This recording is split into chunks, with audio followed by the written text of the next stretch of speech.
भात परम आदरणीय प्रधानाचार्य महोदय, अन्य अध्यापक वर्ग और मेरे सामने खड़े मेरे प्यारे भाइयों तथा बहनों, मैं काव्या शर्मा 11वीं कक्षा की छात्रा आज गांधी सदन का प्रतिनिधित्व करते हुए आप सभी के समक्ष एक ऐसे विषय पर अपने विचारों को साझा करने के लिए यहाँ पर उपस्थित हुई हूँ जो हमारे राष्ट्र की प्रगति की गाड़ी को धीमा कर चुका है, भ्रष्टाचार।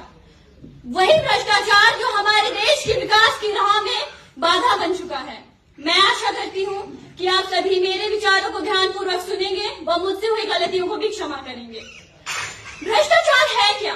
भ्रष्टाचार एक ऐसी प्रवृत्ति है जिसमें एक व्यक्ति अपने अवसर, अपने स्थान, अपने पद और अपने अधिकारों का इस्तेमाल समाज के हित के लिए नहीं बल्कि अपने निजी स्वार्थों के लिए करता है या अपने मित्रों या अपने सगे संबंधियों के लाभ के लिए करता है।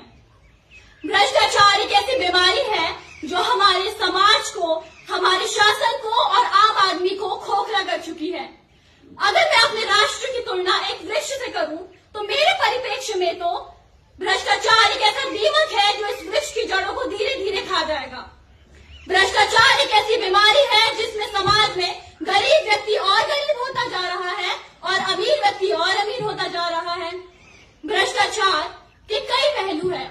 वो भाई भतीजवाद हो सकता है, रिश्वतखोरी, गमन, पक्षपात और गैर कानूनी लाभ भी। भ्रष्टाचार तब कायम होता है जब एक युवा जिसके पास प्रतिभा हो परंतु उसे नौकरी ना मिलके किसी ऐसे युवा को नौकरी मिल जाए जो रिश्वत देकर नौकरी ले चुका हो। क्या उसके मन में ये नहीं आएगा कि उसकी प्रतिभा व्यर्थ हो चुकी है? भ्रष्टाचार तब कायम होता है जब सरकार योजनाएं चलाती है, जरूरतमंदों के लिए पैसा भेजती है लेकिन वो पैसा जरूरतमंदों तक पहुंच ही नहीं पाता है। क्यों? क्योंकि उसी सरकार के अधिकारी बेईमानी से घोटाला करके उस पैसे को गुम कर देते हैं। जरूरतमंदों के मन में नहीं आएगी क्या सरकार ने उनकी मदद नहीं की।